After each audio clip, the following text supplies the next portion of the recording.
on the BBC website, they've got a part of their website called The Writer's Room, where you're able to read through scripts of many BBC shows, including Doctor Who. And this past week, they included scripts from all of Doctor Who Flux and Eve of the Daleks. So you're able to read scripts from the last series just gone. And I've got to for the Halloween Apocalypse. Where is it? Here we go. When the Sontarans turn up. Right. We move across space to find hovering, brooding, battle-worn and magnificent a Sontaran control ship. Darkened, moody control deck of a Sontaran ship. Sontaran Commander Rickshaw stands with his helmet on, checking the screens, brooding, late at night, nursing a metaphorical whiskey. An alert, and a hologram appears in the middle of the deck. Another Sontaran. Finally! The Sontaran on the hologram takes off his helmet, an old, weary Sontaran, flecks of white hair, on face and sides of head. A Sontaran wizard, if ever there was, Kragar. Psychic Surveyor Kragar, concluding assessment commander. Now Rickshaw takes his helmet off. Strong, rough, and tough mofo. That's actual stage directions. Strong, rough, and tough mofo. It has been a long time, old comrade. You look old. My mission has withered me, it is true. Rickshaw peering at him. Really, you look disgusting. Yes, well, no point dwelling on it. Really disgusting. Continue. Etc., etc. We must be ready to take advantage. Close in on Rickshaw, he licks his lips and smiles. Not pretty. Old friend, I find myself excited. There we go, that was my Sontaran impression. Dr. Bunny, no way did Chibnall write that. I don't know if he wrote it. Obviously, he's not signed his name on this line, but strong, rough, and tough mofo.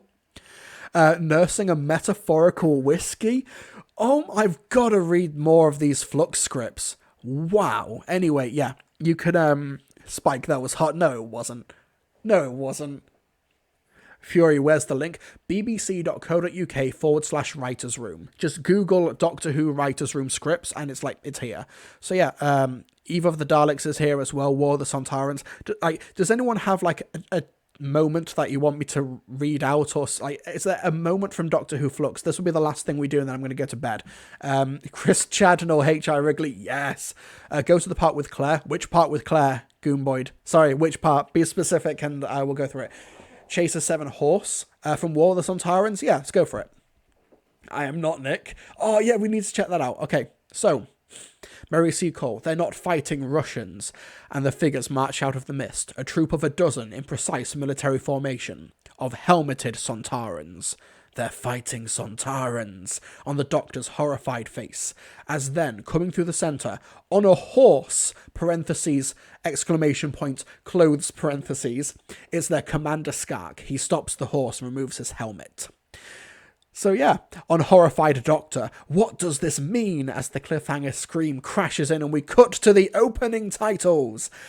Like, yeah, I've said before that I think Chris Chibnall, he loves storytelling. I think when it comes to many of his stories, that he loves the frenetic pace of stories, like the moving back and forth, the lore, the mythology, the backgrounds, the funny names. I think he loves the kinetic energy of his stories and the type of scripts that he writes. I think, I've even said this in the past, I think that I get a sense that Chris Chibnall genuinely enjoys writing what he's writing, which I really, for me, that comes across. And reading these scripts, I'm getting that sense too.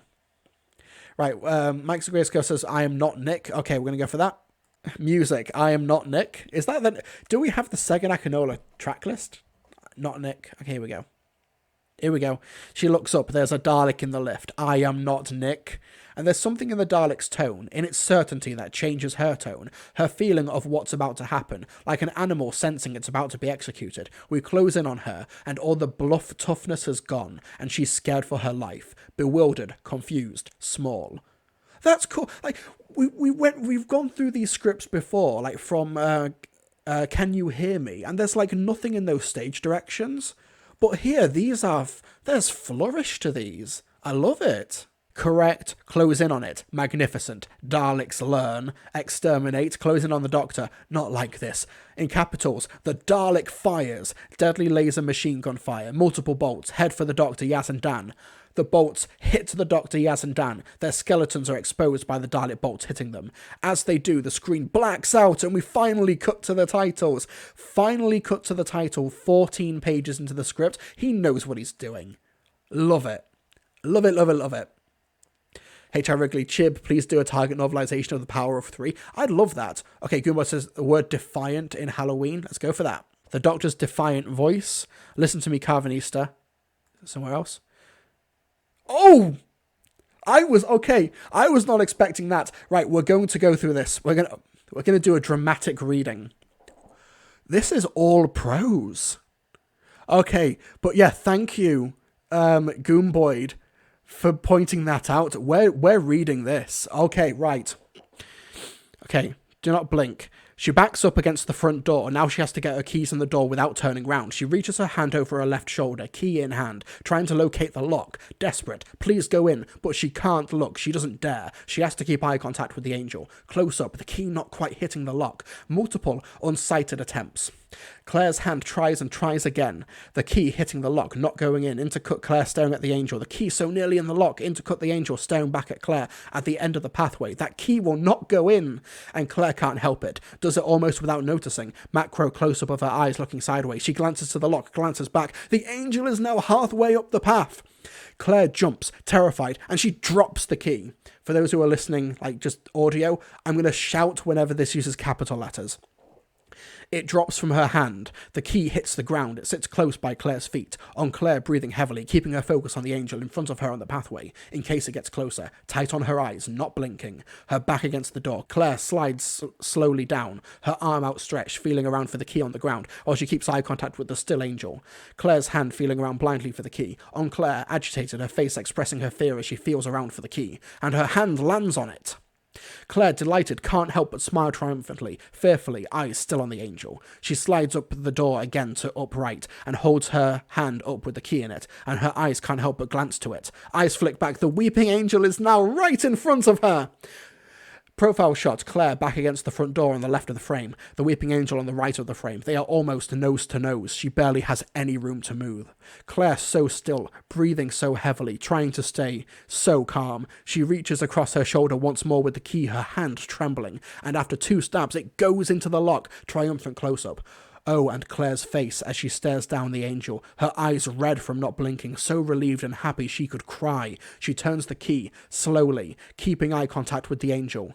Her eyes so painful. Don't blink. The door opens behind her, moving away from her back, and Claire exhales, defiant, triumphant, as if to shout, quote, "Fuck you," to the angel. And then, involuntarily, it's been so long, she tried so hard, she blinks. Macro to Claire's eye blink. Fast cut tight, the weeping angel looms close at the camera. Then silence. The sound of night. Emptiness. Absence. The door is ajar, creaks and moves slightly on its hinges. Wide shot. No Claire. Only a statue in front of an open door. And on the wind in the distance we hear a gang of tiny kids chorusing, "Trick or treat." That was thrilling to read. As if about to shout, "Fuck you" to the angel. Did the BBC writers' room know that they put this script? Either way, that's brilliant. What's that music cue there? I think he's just got the track, because this is the actual finished shooting script. This isn't like what turned up on set. Or I imagine there's a lot of crossover there. But they'll have, because at the end of these scripts, they've even got the ending credits. So this is what goes to the edit as well. So they will have the music cues, flirting with herself. What, is there a line in the Vanquishers that we can search for? Interrogate? Okay, I'll be the one interrogating you. Close in on the Grand Serpent, confused as the Doctor's hair begins to ruffle. There's a sound. And two. As she's speaking, in bursts the Doctor. The TARDIS visible through the doors. The TARDIS Doctor with sonic rays pointing at the Grand Serpent. He freezes, paralysed. "Hi, please stop torturing me." Like, immediately. "Hi, wow, you're cute. Thanks, so are you." Okay, there's no like funny stage directions here. Chibnall is better at prose than dialogue. With these examples, arguably so. I'm curious to see how the chocolate line turned out. Chocolate! The troops move, we stay on the troop commander, sneaky. Fast cut, the shelves raided. Chocolate bars, biscuits into the shopping basket, piling up. Fridge raided, Ribena, Lucozade, Oasis-type drinks, all shoved into the basket, and we reveal the Sontaran commander sitting on the floor of the darkened newsagents. Brimming basket next to him, leaning against shelves of chocolate, sitting, eating, and drinking like a glutton. Glutton. Dan appears on the floor next to him. Oh dear, Commander Shallow, drunk on chocolate. How would that go down with your superiors? Scroll down. A beat. We got a beat. Chocolate. Yeah, that's in there. That's in there. Harry Dunnigan, God, this was the stupidest scene. No, this was the best scene. Check what the informant's name is. Oh, that's a point. What's the informant's name? Who is it?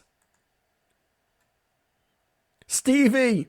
His name is Stevie! We've got Father's Day, Love and Monsters, Blink, Family of Blood, Human Nature, Smith and Jones, Amy's Choice, Rebel Flesh, Hellbent, Heaven Sent, Face the Raven, Before the Flood, Under the Lake, The Witch's Familiar, The Magician's Apprentice, The Doctor Falls, Ward Enough in Time, The Lie of the Land, Extremis, Oxygen, Thin Ice, The Pilot, but it was called A Star in Her Eye, The Woman Who Fell to Earth, The Timeless, all of Series 12, and all of Series 13. Seriously, read The Death of Tecteun, it is brilliant. James Fraser, I'll take your word for it. That's at the end of part 5, isn't it?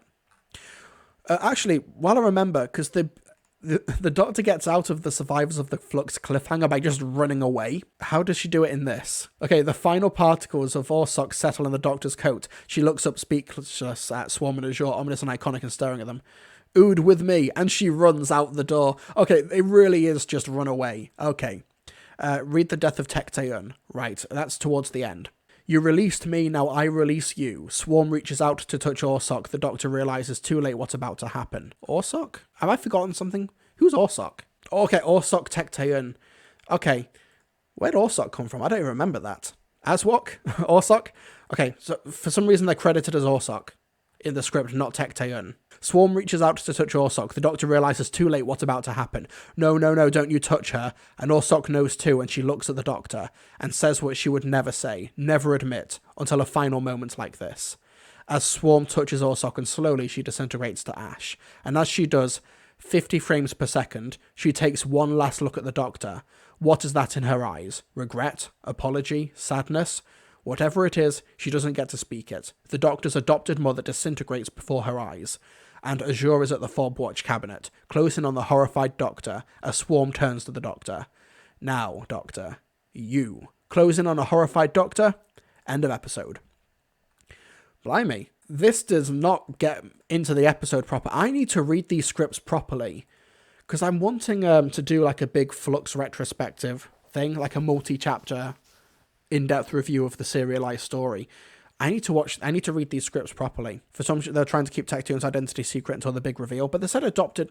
I understand maybe Orsoc up until she says, I am Tecteun. You denied me my life, furious. Closing on the Doctor, and we have never ever seen the Doctor like this. A vulnerable child, tears in her eyes. Orsoc sees this and pushes the emotional knife in further. But I understand, do you think you could have been something else? Someone else? A long beat. Push slowly, silently in on the Doctor. The most terrible, deep, personal admission. Maybe. This is not in the episode. Okay, I need to read these properly. Chiba City Blues, none of this emotion is in the episode. I need to read these scripts properly. And so should you. Go on the BBC Writers' Room website. And if you want to see me do a dramatic reading of anything else, please let me know. Have you ever told her what I feel about her? Beat. Don't know what you mean. Kind, gentle. Yeah, you do. Beat. Is it that obvious? Maybe not to a good-hearted weirdo. Beat. But I have spent 4 years travelling the world, etc., etc. Beat. And behind him, Dalek Eye stalking the darkness. Okay, so for this scene where Yaz opens up emotionally to Dan about her love for the Doctor, there's no prose except for the pauses and so quiet, kind, gentle, etc. This is like, can you hear me? Like, I'm not expecting, like, Yaz, the caption to say, and Yasmin Khan looks at Dan as if to say, fuck you! Like Claire does with the Weeping Angels. I'm not expecting that.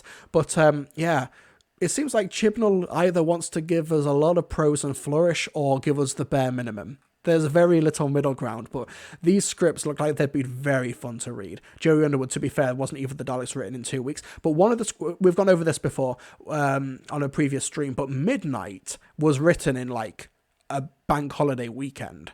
Oh no, it's not here. 1 second, let me find it. This is okay. You just Google it, and it's like the second result. So this is the script for Midnight. Like, this is full of prose and it's wonderful, but there's an incredible stage direction when the Doctor has been possessed. Like, this is like one of the best like reads ever. Where is it? You are nothing more than average at best. Where is it? It's like a summation of the entire theme of the episode. See, this is the end of page 52, beginning of page 53. So, Skye has convinced the Professor and the rest of the passengers to take her to the front of the bus away from the Doctor. Professor holding back, still scared of her, but she's weak, begging, and he can't help himself. He goes to her, helps her to stand. She clasps hold. Oh, thank you, the Doctor repeats. Oh, thank you. This is the best stage direction in the episode. He leads her away from the Doctor. The Doctor, with no strength, still on his knees, now has his back to everyone, so they can't see the panic on his face. And it's easier to blame him when they don't have to look at him. The best.